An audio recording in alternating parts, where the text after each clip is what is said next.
Hello everyone. और आज मैंने एक हॉर्स राइडर को कुछ ऐसे प्रैक्टिस करते देखा सच दैट कि वो अपने ही हॉर्स से नीचे गिर गया on his shoulder and after that he was diagnosed with this deformity.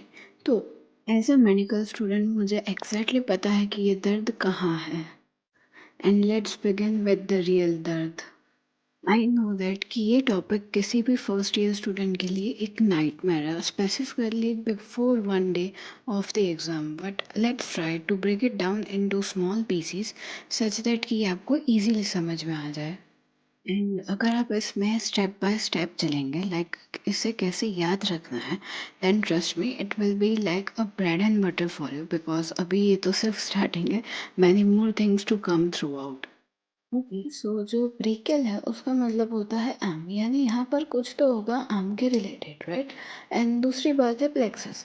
So plexus को हम उसका सिनोनिम बोले तो नेटवर्क को हम प्लेक्सस का सिनोनिम बोल सकते हैं। मतलब यहाँ पर कुछ तो ऐसा है जो ब्रेकियल रीजन में नेटवर्क फॉर्म कर रहा है। एंड नेटवर्क क्या फॉर्म कर सकता है, वो है हमारी नर्व्स। तो हम पहला पॉइंट हमारे आंसर में यही डालेंगे, दैट इज डेफिनेशन और the introduction of the brachial plexus, कि हम समझते क्या है इस टर्म ब्रेकियल प्लेक्सस से। So it is defined as the plexus of nerves formed by the anterior primary rami of the lower four cervical and the first thoracic spinal nerve. तो अब बात आती है कि ये नेटवर्क बन तो गया, बट इसके वेरिएशंस क्या होंगे। तो देर आर टू वेरिएशन। एक तो है हमारे पास प्रीफिक्स ब्रेकियल प्लेक्सस और दूसरा है पोस्टफिक्स।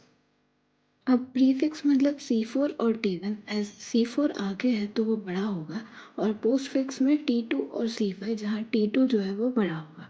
अब हम देखेंगे कि ये ब्रेकियल प्लेक्सस को हम एग्जाम में कैसे ड्रॉ करेंगे, as drawing is the most important part. तो उसके लिए हम सबसे पहले 5 छोटे छोटे सर्कल्स, बहुत ही ज़्यादा नहीं बट थोड़े थोड़े गैप के साथ बना देंगे, सच दैट कि हम आगे उसमें से ब्रांचेस निकाल पाए, एज शून।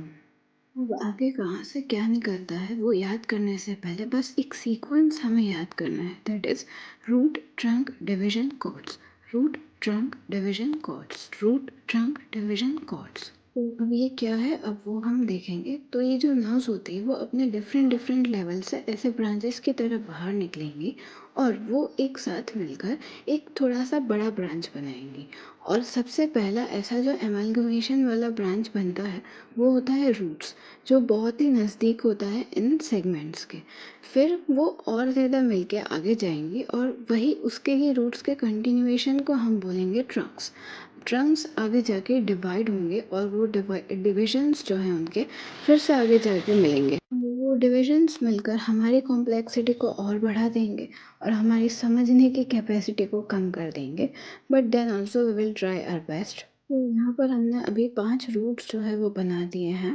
जो पहला रूट है उसमें से एक छोटी सी ब्रांच भी हमने निकाल दी थी। देन हमारे पास आता है ट्रंक्स। ट्रंक्स में भी हमने पहले वाली लाइन में से 2 ब्रांचेस जो हैं वो निकाल दी थी। नेक्स्ट हमारे पास आता है डिविजन्स। तो ये ऐसे याद रखा जा सकता है, such that a typical Indian nosy neighbour, तुम्हें अपने से ज़्यादा बाजू में क्या चल रहा है ये जानने की ज़्यादा चिंता और उत्सुकता रहती है। यहाँ पर भी डिविजन्स के केस में कुछ ऐसा ही है कि फर्स्ट सेकंड और थर्ड लाइन जो तीनों नेबर्स है, उनमें फर्स्ट और सेकंड के जो नोज़ी नेबर्स है वो एक दूसरे के घर में जाकर देख रहे हैं कि हो क्या रहा है। सो वहाँ पे एक एक्स बन रहा है। वेरे सेकंड और थर्ड जो लाइन है वो इतने अच्छे नेबर्स नहीं है, तो सिर्फ सेकंड वाला थर्ड के यहाँ जाकर देख रहा है कि क्या हो रहा है। सो वहाँ पे सिर्फ एक ही स्लैंटिंग लाइन बनेगी, वेरेज 1 और 2 के बीच में जो है वो एक क्रॉस बन जाएगा। तो रहते हैं हमारे कोड्स, जिसमें हम पहली में से सिर्फ एक ब्रांच, दूसरी और तीसरी में से 3-3 ब्रांचेस निकाल देंगे, और फिर आता है द लास्ट पार्ट जहाँ पे सब मिलकर एक हैप्पी फैमिली एंडिंग करेंगे, और फाइनल नर्व्स हमारी जो है अपर लिम्ब की वो बनाएंगे। तो उसमें जो फर्स्ट एंड थर्ड वाले जो नेबर्स है they are very good with each other, तो वो दोनों मिलके एक और अपनी ही नर्व बनाएंगे, एंड बाकी के सारे अपने हिसाब से टर्मिनेट होकर नर्व्स को राइज करेंगे। तो अब हम कोशिश करते हैं इन सब के नाम याद रखने की। तो जो हमने सबसे पहली ब्रांच रूट्स में से निकाली थी दैट इज़ द डीएस, जिसको हम डॉर्सस कैपुलर नर्व बोलेंगे, और वही डीएस का बड़ा भाई है लॉन्ग थोरेसिक नर्व, जो सीधी सीधी नीचे जा रही है। जो 2 छोटे शैतान बच्चे ट्रंक्स से निकल रहे हैं वो है इंसस और एनएस दोनों जुड़वा भाई हैं, सो उनके नाम है suprascapular nerve and nerve to subclavius. फिर नीबर्स की जांच पड़ताल के बाद आते हैं हमारे प्यारे कॉर्ड्स। तो उसमें से फर्स्ट कॉर्ड में से तो सिर्फ एक ही ब्रांच निकल रही थी, that is the lateral pectoral nerve. ये आपको एक अलग से थोड़ा याद रखना पड़ेगा। बट उसके बाद जो दो लाइंस हैं हमारी, जो दो नेबर हैं, नेबर नंबर 2 एंड 3, उनकी बहुत ही अच्छी प्यारी प्यारी ब्रांचेस हैं, जिसमें से नेबर नंबर 2 की तो बहुत ही प्यारी है, जैसे कि अपर सबस्कैपुलर, लोअर सबस्कैपुलर, और उन दोनों के बीच में उनकी प्यारी सी बहन थोरैकोडोर्सल नर्व। और वैसे ही कुछ प्यारे से रिश्ते हमें नेबर 3 के यहाँ भी दिख रहे हैं, जहाँ पर हमने 3 ब्रांचेस लंबी लंबी सी निकाली है। तो उसमें सबसे पहला जो है that is the medial pectoral nerve. ये आपको वही लेटरल पेक्टोरल नर्व का भाई है, जो अलग से थोड़ा याद रखना पड़ेगा। बाकी दो जो है वो वे जुड़वा भाई है। कैसे? तो पहला वाला है हमारा medial cutaneous nerve of arm, और दूसरा वाला उसी का बड़ा भाई medial cutaneous nerve of four arm. तो इसमें पूरा ही सेम है, बस एक याद रखना है कि एक आर्म के लिए है, दूसरा फोर आर्म के लिए। फाइनली समाप्ति की ओर बढ़ते हुए, जो नेबर 1 और 3 के बीच में घनिष्ठ मित्रता थी, उसकी वजह से हमें लेटरल रूट और medial root of median nerve मिल गया। बाकी हमें नेबर 1 ने मस्क्यूलो क्यूटेनियस नर्व दिया, नेबर 2 ने हमें दो नर्व्स दी प्यारी प्यारी सी, that is the axillary nerve और रेडियल नर्व, और नेबर 3 ने हमें दी ulnar nerve. So at last हमारे पास चार नर्व्स बची है, that is musculocutaneous nerve, median nerve जो कि 1 और 3 के कॉम्बिनेशन से बनी है, फिर आई हमारे पास एक्सिलरी और रेडियल नर्व, और फिर है हमारे पास अल्नर नर्व।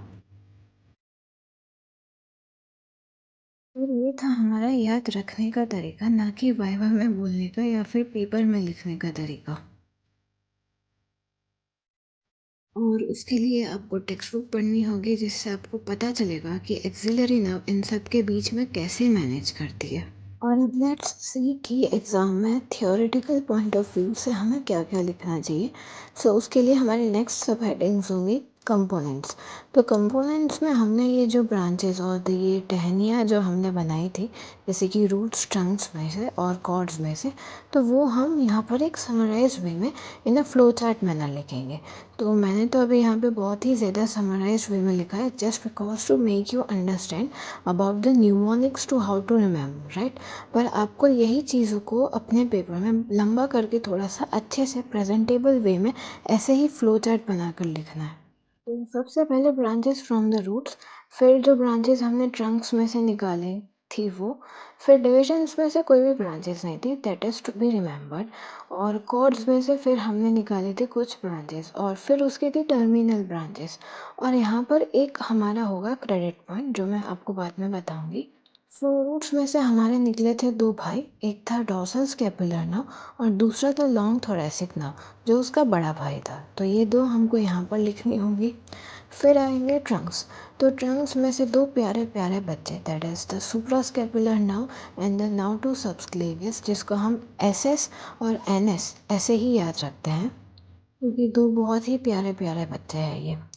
फिर आएंगे कॉर्ड्स, जो आपको हमेशा तंग करेंगे कि कौन से कॉर्ड में से क्या निकलता है। तो ये जो हमारे जो नेबर्स हैं, नेबर 1 2 एंड 3, वो बेसिकली हमारे कॉर्ड्स है, that is the lateral medial and the posterior cords, जिसमें से हमको याद रखना है lateral for LML, medial M4U, और पोस्टीरियर इज लूनार। ये एक हिडन ट्रिक है जिससे आपको बहुत ही ज़्यादा हेल्प होगी, so try to find it out. फिर है हमारा credit point, that is the Erb's point. ये एक ऐसा पॉइंट है जिसे अगर आप मेंशन करते हैं, देन आपको आउट ऑफ 10 एक तो पक्का पक्का मिल ही जाएंगे।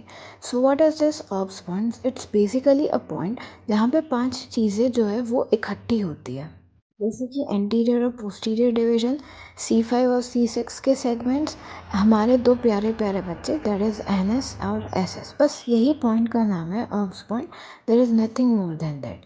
और फिर है हमारा the most awaited star of the party, that is the clinical correlation, जहाँ से आज का हमारा वीडियो शुरू हुआ था।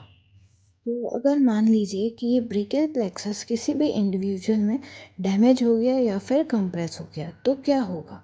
सो it will either lead to Erb's paralysis और क्लंकीज पैरालिसिस, और ये दोनों जो है वो वो ब्रेकियल प्लेक्सस के कंप्रेशन की वजह से होता है, जहाँ अब्स पैरालिसिस जो है वो C5 C6 यानी कि जो अपर रूट जो है उनके कंप्रेशन से होगा, जिसकी वजह से पॉटर्स टिप या फिर वेटर्स टिप पोजीशन होगा हैंड का। वैस क्लमकीज पैरालिसिस में क्लॉ हैंड का फॉर्मेशन होगा और वहाँ पे हॉर्नर सिंड्रोम भी हमको देखने को मिलेगा, जो एक ऑटोनोमिक साइन है क्लमकीज पैरालिसिस का। Thank you.